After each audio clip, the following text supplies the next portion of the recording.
What a weird night. What a weird, weird night. To the stars in the heavens, I received your message. So with that, I'm going to go on to the message that I had planned. You'll have to forgive me. I've got notes. I write notes by hand. And so sometimes I glance over and do my little thing. And so this is a very important message. This is a message to the Gentiles of America. This is an important message. The divide has never been greater between the political spectrums and ideology. The conservative right has individuals releasing war cries. There's a time for war and there's a time for peace.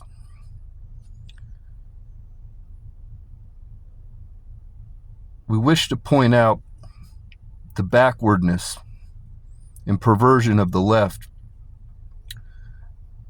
but we fail to accept responsibility for what we have created.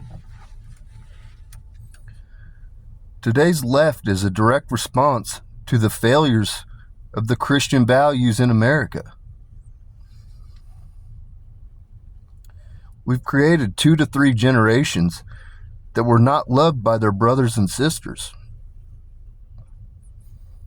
The result is they became victims of circumstance, perpetuated by the right's own backward practices or lack thereof.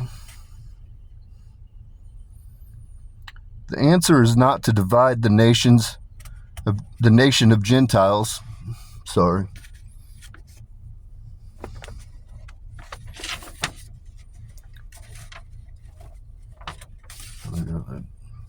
The answer is not to divide the nation of Gentiles through blood and bullets. The answer is to practice what we preach. What is that? Love and compassion.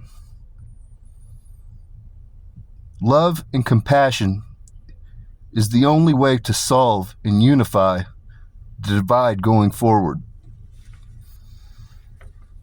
There's no other way to do this. Ultimately,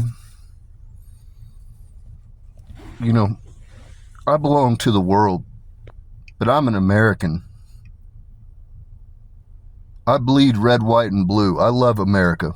America holds a special place in my heart. I have children that are college age, that attend college. When we're making these crazy war cries, what you're talking about going to war against are our own children.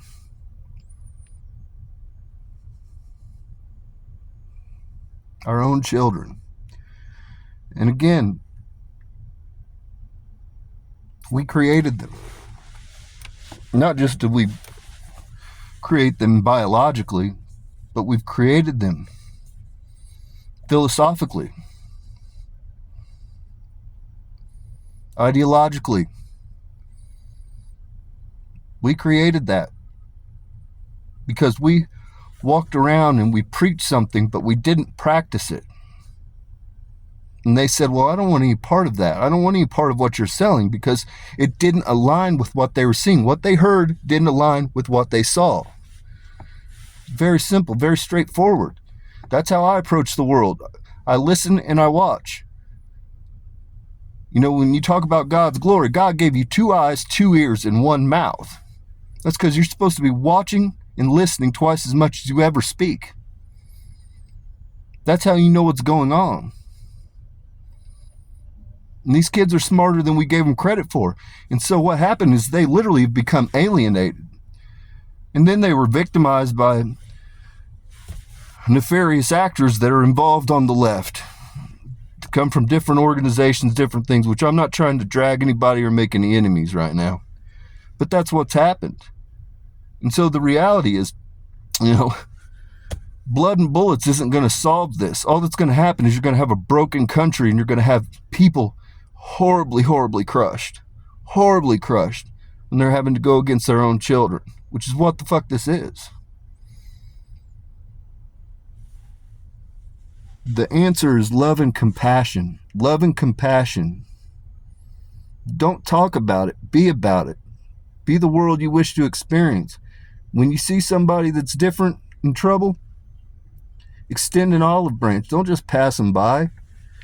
You know, even if they've got green hair, blue hair, pink hair, I don't care. I'm a fan of the weirdos. I like the weirdos. But I also love my guns too. I love rifles too. You know, the reality is I kind of ideologically grew up long before it was cool to call yourself a liberal. I was part of the liberals' progressive ideology before it got hijacked and made into something else.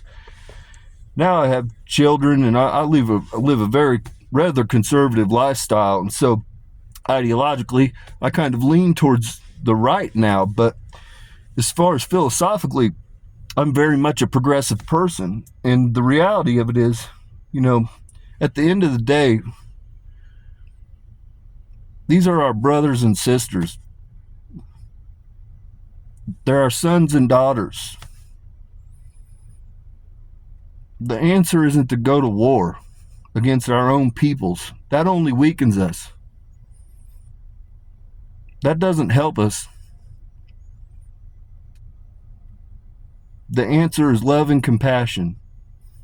Understand that you had played a part in this. Every single person that didn't walk the walk but talked the talk played a part in this, alienating these young people. That's the truth of the matter. People might not want to take responsibility. People love to not take responsibility for shit. But the reality is, that's the truth. And anybody that sits down and when that little voice creeps in your head at night, if you're contemplating this, you're going to come to the same conclusion. We created this. We created this because we didn't walk the walk. We just talked the talk. And so with that, peace and blessings be upon your home. I ask that you pray on this, that you calm down. Now, does America have problems? Do we have enemies? Absolutely. But that only helps our enemies. When we're sitting here fighting amongst each other, it only helps our enemies. That only weakens us, especially if bullets start flying. That only puts us in a worse position for the threats that we do have. And we live in a volatile world right now. Things are not the same. And so the reality is, you've got to play it smart. You got to look at the long term. It's not beneficial to America to have a damn war amongst ourselves. There's people that would like to see that. I wouldn't. But there are people. Again, most of them are enemies. So with that, peace and blessings be upon your homes. I ask that cooler heads prevail and you be the world you wish to experience. Be helpful, be kind, be respectful, be loving, be compassionate, be understanding. That's how we get where we got to go. Good night.